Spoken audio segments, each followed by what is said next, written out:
ઓલપાડના સાયણમાં રખડતા શ્વાને એક 1.5 વર્ષના બાળક પર હુમલો કર્યો છે. બચકા ભરી લેતા તેને નવી સિવિલ હોસ્પિટલમાં તાત્કાલિક સારવાર હેઠળ લાવવામાં આવ્યો હતો. બાળકના માથાના ભાગે શ્વાને બચકા ભર્યા હતા. સુરત જિલ્લામાં શ્વાન કરડવાના કિસ્સામાં સતત વધારો થઈ રહ્યો છે. વધુ એક ઘટના સામે આવી છે. ઓલપાડના સાયણ વિસ્તારમાં એક શ્વાને બચકા ભર્યા છે. સાયણના નંદની એપાર્ટમેન્ટ ખાતે રહેતા પરપ્રાંતીય પરિવારના 1.5 વર્ષના બાળક પર શ્વાને હુમલો કર્યો હતો.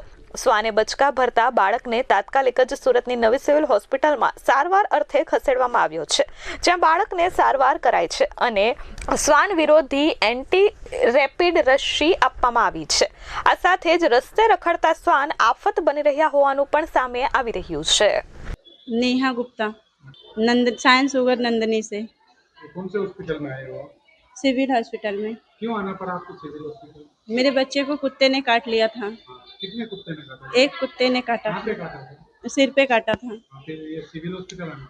जी सिविल हॉस्पिटल आना तो पड़ा। आपको 108 आई थी कि नहीं आई?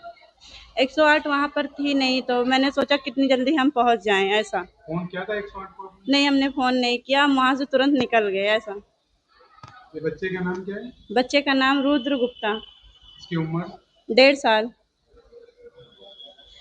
आप क्या मैसेज देना चाहोगे? कुत्ते ने काटा है तो वहाँ कितने कुत्ते हो? एक ही कुत्ता था, हम लोग अंदर थोड़ा काम कैसा कर। था कुत्ता? कुत्ता छोटा ही था। और कुत्ते भी होंगे? नहीं और नहीं था, बस एक ही कुत्ते थे। Bureau report H24 news Olpad.